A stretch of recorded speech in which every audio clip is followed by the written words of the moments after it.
Secret, hypocrisie, double vie, les homosexuels seraient majoritaires au Vatican et l'homosexualité érigée en système de pouvoir. C'est le résultat d'une enquête de 4 ans menée par le journaliste et sociologue Frédéric Martel, l'auteur de Sodoma. Il est l'invité du Grand Angle.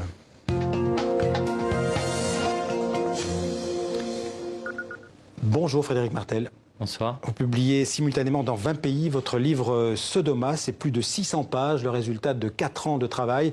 Une enquête où vous dévoilez l'omniprésence de l'homosexualité au cœur du Vatican, sans doute l'un des lieux de pouvoir les plus secrets au monde. Pour écrire ce livre, vous avez enquêté à Rome, mais aussi dans une trentaine de pays. Vous avez rencontré plus de 40 cardinaux, une cinquantaine d'évêques, des centaines de prêtres et de séminaristes.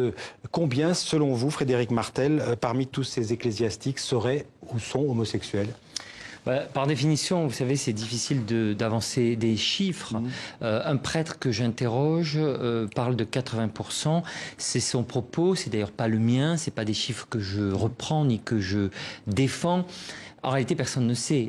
Ce qui est intéressant, c'est qu'on a affaire, on est face à un système que j'appellerais une majorité silencieuse, qui comprend de nombreux aspects. On n'est pas face à, contrairement à ce que certains voudraient dire, c'est pas des backrooms et des orgies généralisées au Vatican. C'est d'ailleurs pas ce que je décris, même si ça a aussi existé et ce que je raconte dans le livre. Le vrai sujet, c'est plutôt une souffrance, une difficulté. Au fond, l'échec probablement du célibat et de la chasteté. On va en parler, mais pourquoi ceux qui se taisaient jusqu'ici ont accepté de vous parler? Ils me parlent, mais ils ne me parlent pas forcément d'eux-mêmes. Vous savez, ils parlent souvent des autres. Interroger un cardinal ou un archevêque sur l'homosexualité de ses confrères, c'est facile, mais il parlera très rarement de lui-même. Sauf mes sources, notamment 27 prêtres, je dirais, non pas gays, mais explicitement gays avec moi, qui, eux, pour le coup, m'ont expliqué beaucoup plus et leur vie et celle de cette grande communauté homosexuelle qu'est parfois le Vatican, et je dirais même que c'est une communauté peut-être plus homosexuelle que même aujourd'hui le quartier du Castro à San Francisco, quartier devenu beaucoup plus mixte. Emblématique de l'homosexualité. Tous ces prêtres, ces évêques, ces cardinaux, vous les avez rencontrés au Vatican? Non, j'ai vécu au Vatican dans plusieurs appartements, j'ai vécu dans des résidences du Vatican, mais j'ai aussi voyagé dans une trentaine de pays, vous l'avez rappelé, et dans ces pays, j'ai aussi rencontré les évêques, les cardinaux, et évidemment, dans un autre contexte, ils peuvent être beaucoup plus à l'aise de discuter. Mais vous savez, ils parlent rarement d'eux-mêmes.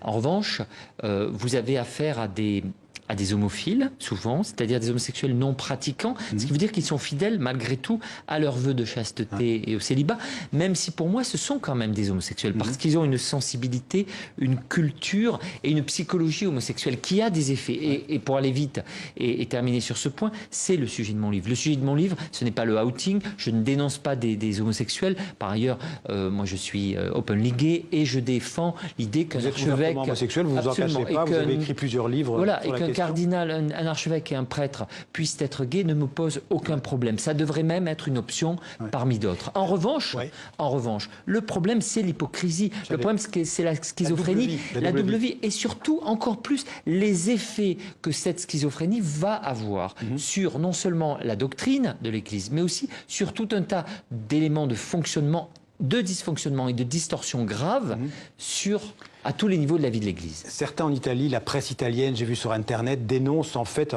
vous accusent d'avoir fait un pamphlet LGBT contre l'Église. Qu'est-ce que vous leur répondez à ces gens-là? Alors d'abord, vous avez...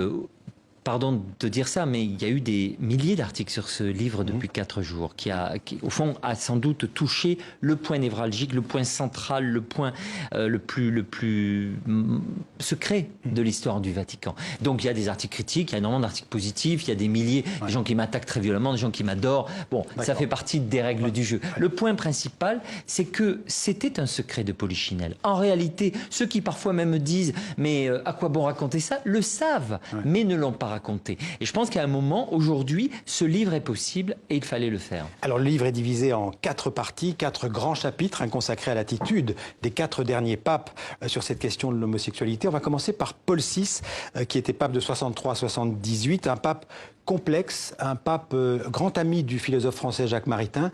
Quelle influence est-ce que Jacques Maritain a eu sur le pape Paul VI? Ce qui est intéressant avec Paul VI, et d'ailleurs avec Jacques Maritain et tout cet univers-là, c'est qu'on est... moi, je ne sais pas quelle était la vie privée de Paul VI. Il y a beaucoup de rumeurs. Je présente les arguments. J'essaye de corriger les rumeurs lorsqu'elles sont fausses. Je montre qu'il y a différents avis. Il y a même un dossier sur l'homosexualité de Paul VI qui existe au Vatican et qui a été suffisamment étudié avant la canonisation. Et finalement, Benoît XVI a confirmé qu'on pouvait le canoniser. Bref, le point ne sera jamais sans doute connu. Ce qui est intéressant, l'influence de Maritain, c'est l'entourage, c'est les gens qui avaient autour de lui. Et là, pour le coup, on a un univers très très homosexualisé, avec beaucoup d'homophilie. On est dans le monde encore de l'homophilie, qui est, je vous rappelle, le monde de l'homosexualité des années 40, 50, 60, et encore au début des années 70. Donc, on est là en face de quelque chose qui est encore de l'ordre de la vie secrète, mais en même temps méconnue parfois par les acteurs eux-mêmes. On n'est pas juste dans la haine de soi, on est aussi dans la méconnaissance de soi. Alors on avance dans le temps, le pape Jean-Paul II, pape de 78 à 2005, il n'a pas le beau rôle dans votre livre, il aurait lancé, on s'en souvient, une véritable croisade contre les gays à l'époque, tout en couvrant d'ailleurs en même temps les pires turpitudes de certains cardinaux, de certains évêques. Il y avait vraiment un double langage. Alors d'abord, Jean-Paul II, c'est le pape de mon enfance. C'est le pape de la chute du communisme.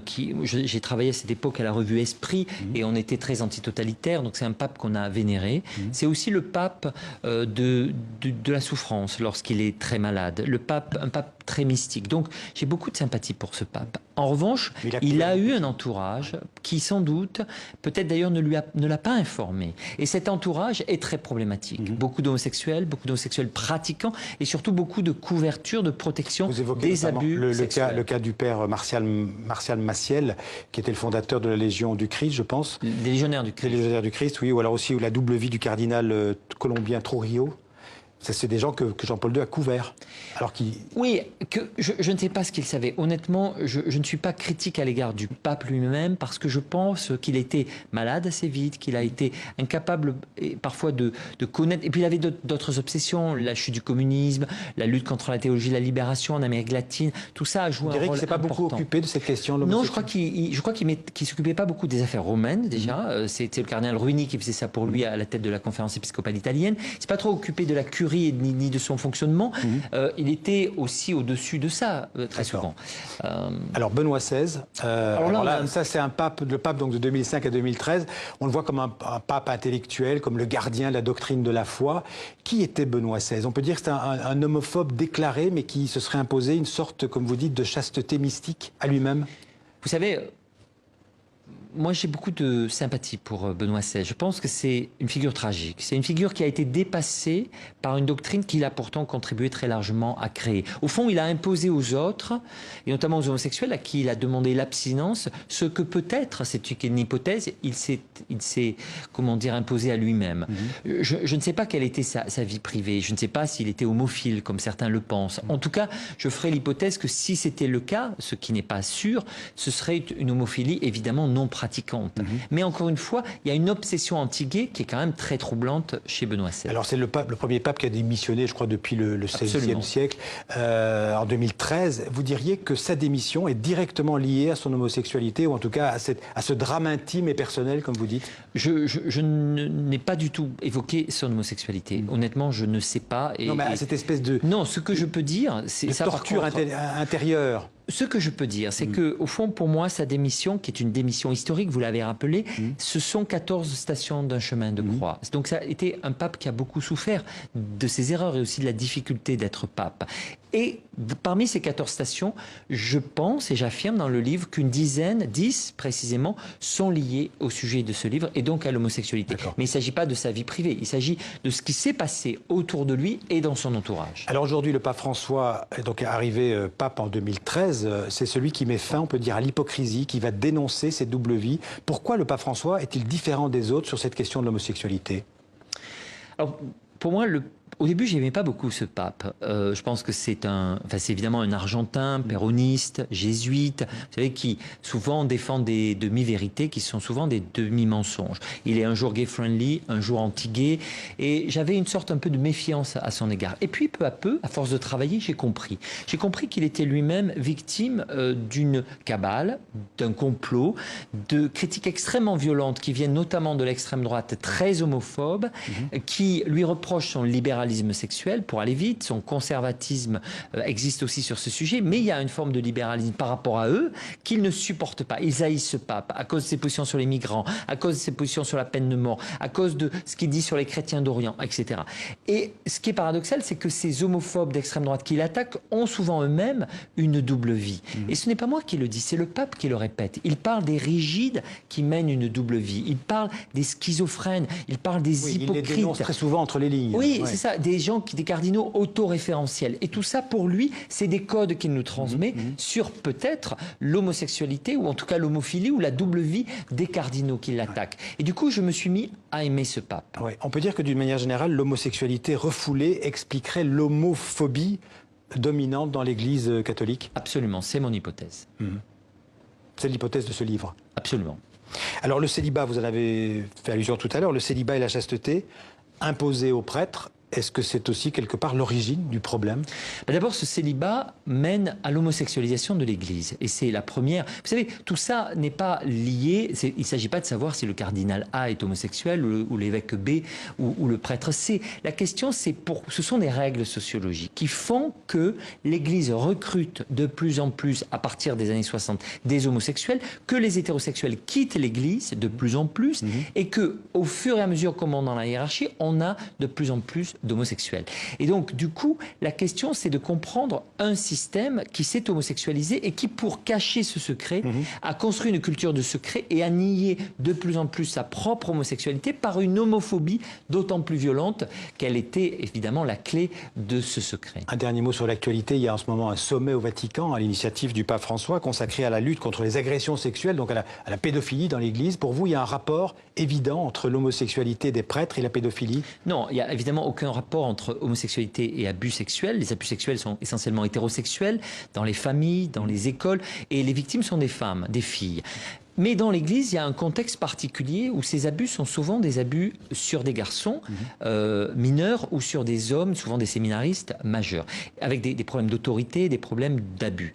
Et là, effectivement, à l'origine, et c'est pourquoi ce livre sort aussi cette semaine, c'est que je montre cette culture du secret, cette homosexualité niée, refoulée, réprimée, cette haine de soi qui, dans certains cas, heureusement fort peu nombreux, peut mener à des abus. Et donc il fallait décrire ce système pour essayer de comprendre l'état dans lequel l'Église est et trouver des solutions pour, je dirais, la réformer parce qu'elle a besoin de ce que j'appelle dans le livre un aggiornamento intégral. Et ça, c'est le rôle en ce moment du pape François, oui, avec tous les ennemis qu'il a face à lui. Ce n'est pas mon rôle à moi, c'est le rôle de ceux qui peut-être utiliseront ce livre, mais qui sont les catholiques et qui vont devoir eux-mêmes réformer l'Église. Merci Frédéric Martel. Sodoma, enquête au cœur du Vatican chez Robert Laffont. Merci beaucoup d'être venu en parler dans le 64 minutes.